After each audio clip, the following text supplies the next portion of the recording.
Buenas noches, amados hermanos, que el Señor les bendiga en esta hora. Les recuerdo que hoy es lunes, ¿verdad? Y habíamos acordado que los lunes, miércoles y viernes, por el transcurso de la noche, íbamos a hacer un mensaje diferente al que estamos llevando a cabo en el proyecto del libro de Daniel, que es por las mañanas. Soy Juan Carlos Muñoz, ¿verdad? Y los invito para que se inscriban a la cuenta de Facebook y a la cuenta de YouTube, que en la cual estamos manejando unos mensajes proféticos durante la mañana, ¿sí? Hablando acerca del libro de Daniel. Estamos en el capítulo 8 y habíamos acordado que los miércoles, lunes, miércoles y viernes íbamos a dar un servicio, un mensaje de otra característica durante la noche.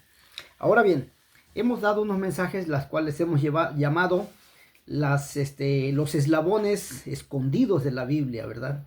Y son algunas preguntas, les he dicho que son algo escabrosas, ¿verdad? Un poco medio raras, pero están dentro de la Biblia y son de gran enseñanza, ¿verdad? Esperando que no afecte a tu conocimiento, ¿verdad? Y al contrario te lo refuerce. Y también esperando que sea de edificación para tu vida, para tu alma. Hoy vamos a tomar un tema muy interesante relacionado con el rey David.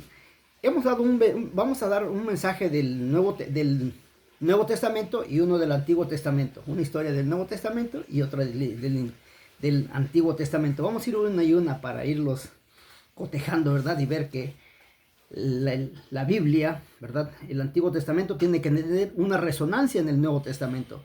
Y todo lo que está escrito en el Nuevo Testamento tiene que tener también un soporte del Antiguo Testamento. Entonces, ahora bien, vámonos a la historia de David con Betsabé, con respecto al primer hijo. Y esta historia la tenemos en el libro de los Salmos, capítulo 51, en su versículo 5 dice: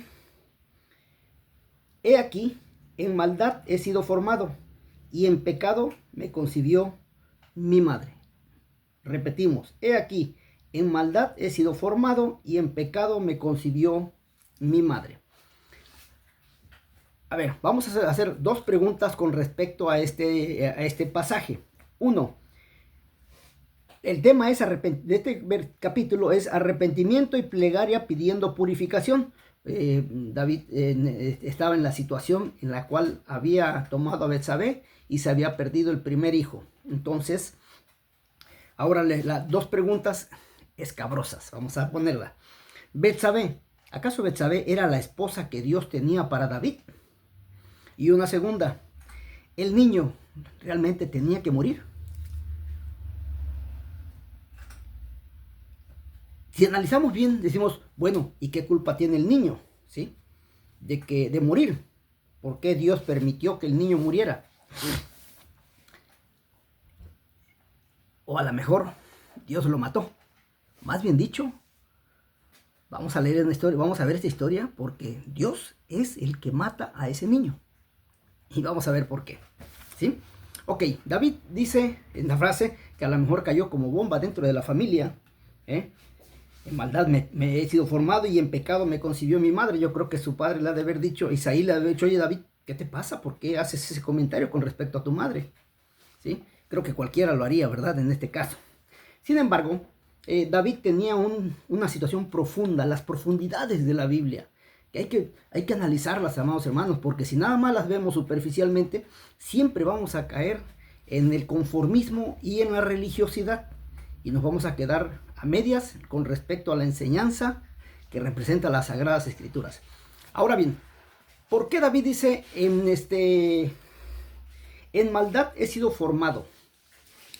Bueno, y en pecado me concibió mi madre. Bueno, lo que pasa es que David no se refiere a su mamá, esposa de su padre Isaí, sino que se va a un trasfondo más atrás, el cual nos vamos a ir. Y vamos a coincidir en la fecha en la cual Lot sale de Sodoma y Gomorra, ¿verdad? En aquella escena, y sale y se queda y se va con sus dos hijas a las montañas, a los montes, ¿sí? Y allá una de ellas, las dos más bien dicho, pero vamos a hablar de una en particular, la mayor, ¿sí? Emborrachan a su padre y se meten con él. O sea, llevan a cabo el pecado del incesto. Entonces, ella queda embarazada de su padre y ella es la madre de los moabitas. Entonces tenemos que acercar, ya llegamos a ese punto, ahora vamos a acercarnos un poquito más. ¿De dónde era Ruth? Recordemos la historia del libro de Ruth. Ruth era moabita, descendiente de esa relación. Entonces, Ruth, recordemos que cuando regresan de Moab, Noemí, porque ya había muerto su esposo y sus dos hijos, Ruth viene, acompaña a Noemí y acá, ya en Jerusalén se casa con Boaz, ¿sí? O Boz, como le quieran llamar. Boz, y de la relación de ellos dos nace Obed, y de Obed nace Isaí, y de Isaí nace David. Entonces, cuando David se entera, cuando David tiene el conocimiento, ¿verdad?, de dónde viene su descendencia, recae en la historia vivida entre la hija de Lot y el papá. Entonces, por eso dice, en maldad he sido formado. Porque ellas dijeron, ¿sabes qué? Aquí no vamos a encontrar hombre que nos cubra.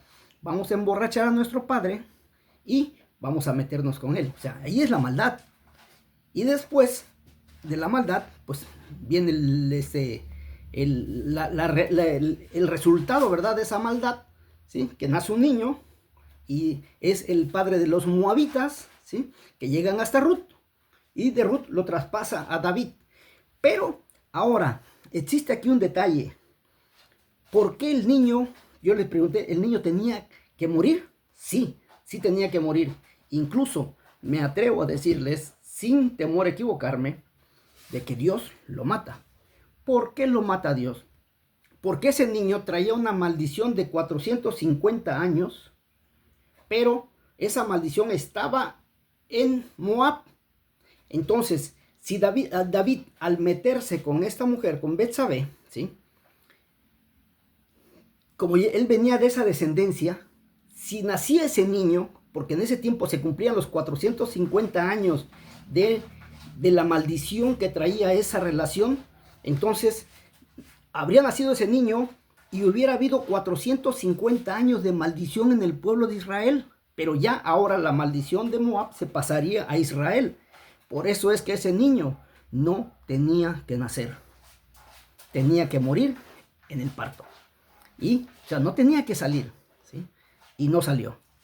¿Por qué? Porque Dios, Él es el sabio, ¿sí?, y sabe por qué hace las cosas, dijo, si este niño nace, la maldición de Moab se traspasa a Jerusalén y va a estar con mi pueblo. Entonces, por eso era necesario que ese niño muriera.